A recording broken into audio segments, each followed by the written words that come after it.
नमस्कार दोस्तों, आज है हमारा डे 49 ऑफ आंसर राइटिंग। और आज हम लोग अपने आंसर राइटिंग सीरीज के शेड्यूल के अकॉर्डिंग करंट अफेयर से एक टॉपिक को डिस्कस करेंगे, जहां पर हम लोग एग्रीकल्चर टॉपिक से एक जो रिसेंट न्यूज़ में है वो हम लोग डिस्कस करने वाले हैं। इसको आप जीएस पेपर 3 इंडियन इकोनॉमी से रिलेट कर सकते हैं। देखिए, आज के डिस्कशन में जो इंट्रोडक्शन का पार्ट है जो कंक्लूजन का पार्ट है, मैंने बहुत स्पेशल तरह से उसको फ्रेम किया है। ओके, ये आर्टिकल द हिंदू में आया था, शायद आप लोग में से कुछ लोग पढ़े होइएगा।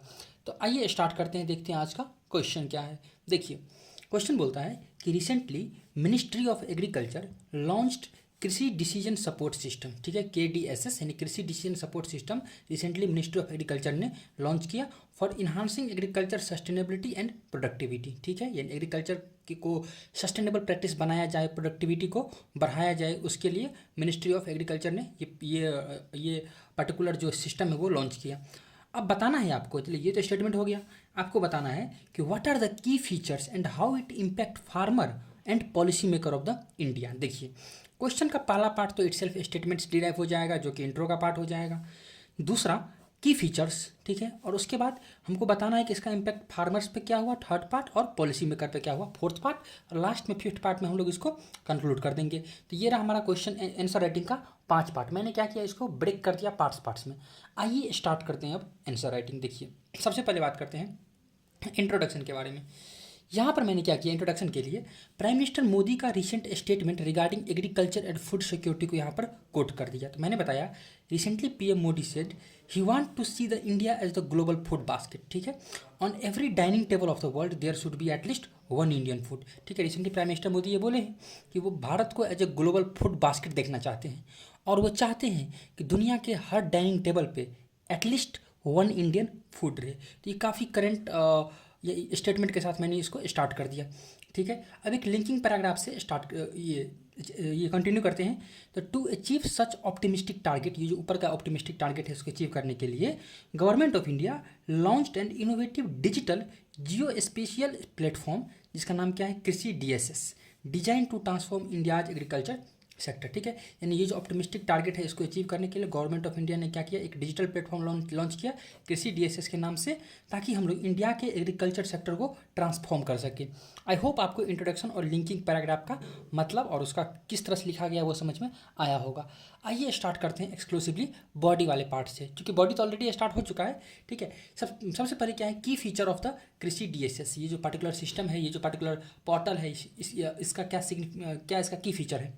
पहला क्या है, get comprehensive data regarding satellite imagery, weather condition, ground water condition, soil health condition. देखिए, ये जो पर्टिकुलर सिस्टम है ये हमको डाटा देगा किस चीज़ के रिगार्डिंग से। देखिए, सेटेलाइट का फोटो तो देगा फार्मर्स को, पॉलिसी मेकर्स को, वेदर कंडीशन को बताएगा, तो उसके अकॉर्डिंग आप प्लान कर सकते हैं।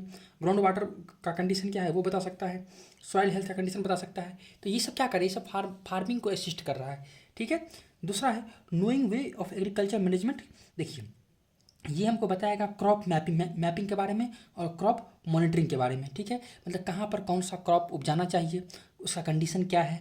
ठीक है, और क्रॉपिंग पैटर्न के बारे में बताएगा। ठीक है, कौन से महीना में कौन सा क्रॉप उपजाना चाहिए, ये सब, जो कि क्या कराएगा, एक सस्टेनेबल एग्रीकल्चर प्रैक्टिस को प्रमोट करेगा, प्रोडक्टिविटी को बढ़ाएगा। ठीक है, तो ये उसका दूसरा की फीचर हो गया। The third key feature is drought monitoring capabilities. ठीक है, तो देखिए, drought monitoring capabilities based on the real time data on. अब देखिए, ज़मीन के मान लीजिए कोई ये लैंड है, तो यहाँ का ना रियल टाइम डाटा देगा। क्या क्या डाटा देगा, सॉइल मॉइस्चर के रिगार्डिंग। ठीक है, इस फार्म में सॉइल का इसमें मॉइस्चर कितना है, वाटर स्टोरेज का क्या कंडीशन है, क्रॉप का क्या कंडीशन है, ड्राई स्पेल्स का भी यहाँ पर ड्राई स्पेल आएगा, मतलब एक सूखा पड़ सकता है, तो इस सब के बारे में इंफॉर्मेशन देगा। ठीक है, चौथा ऐसा की फीचर क्या है कि help in flood impact assessment, मतलब अगर बाढ़ आएगा तो उसका क्या इम्पैक्ट होगा, उसके बारे में हमको हेल्प ये इन्फॉर्मेशन देगा। क्रॉप इंश्योरेंस सॉल्यूशन के बारे में बताएगा। तो ये सब कुछ इसका की फीचर्स हो गया। अब देखिए, जो मेरा क्वेश्चन का थर्ड पार्ट था, that is the impact on farmers, उस पर डिस्कस करते हैं। देखिए, आप लॉजिकल समझ सकते हैं कि जो भी इनोवेटिव प्रोग्राम आता है, इसका मकसद क्या होता है। तो इसका गोल ये होता है कि अच्छा प्रोडक्टिविटी को बढ़ाए, फार्मर्स को डिसीजन लेने में हेल्पफुल रहे कि कब हमको कौन सा क्रॉप कल्टीवेट करना है, इस तरह से। ठीक है, तो इम्पैक्ट ऑन फार्मर्स क्या है, तो मैंने बता दिया, by providing data driven insight. ठीक है, ये जो डाटा ड्रिवन एक विजन देता है, it empowers farmer to make appropriate decision लेने में हेल्पफुल होगा, दस इन्हांसिंग प्रोडक्टिविटी एंड सस्टेनेबिलिटी। ठीक है, प्रोडक्टिविटी और सस्टेनेबिलिटी के लिए हेल्पफुल होगा। देन है इम्पैक्ट ऑन पॉलिसी मेकर्स। आप जरा सोचिए, पॉलिसी मेकर्स का क्या काम है? जो फार्मर्स के चैलेंजेस है उस चैलेंजेस को टैकल करने के लिए पॉलिसी बनाना, तो वही बात है यहाँ।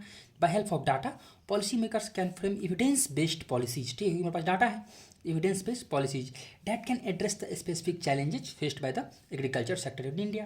तो ये रहा हमारा ये इम्पैक्ट ऑन फार्मर्स और इम्पैक्ट ऑन पॉलिसी मेकर्स। आइए लास्ट में कंक्लूड करते हैं। ध्यान से देखिएगा, मैंने एक डिफरेंट तरह से कंक्लूजन लिखने का कोशिश किया है। देखिए, ये जो स्टेटमेंट आपको दिख रहा होगा, ये मैंने जो हमारे ये यूनियन मिनिस्टर है एग्रीकल्चर के मिस्टर शिवराज सिंह चौहान साहब, उनका स्टेटमेंट यहाँ पर कोट कर दिया। दस कृषि DSS will help in empowering farmers, informing our policies and nourishing the nations। ठीक है, ये फार्मर को इम्पावर करेगा, पॉलिसीज बनाने में हेल्पफुल होगा एक तरह से कह सकते हैं, और देश को आगे बढ़ाएगा।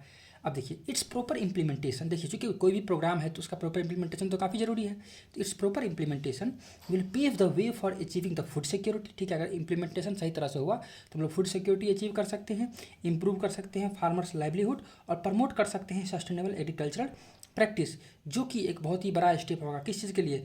India as a developed nation at the rate 2047। यही 15 अगस्त का थीम भी था, तो मैंने उसको भी यहाँ पर कोट कर दिया। तो आप देख सकते हैं कितने होलिस्टिक वे में मैंने इस आंसर को फ्रेम किया। तो ये रहा हमारा आज का डिस्कशन। कैसा लगा आप बता सकते हैं। Thank you very much for the discussion.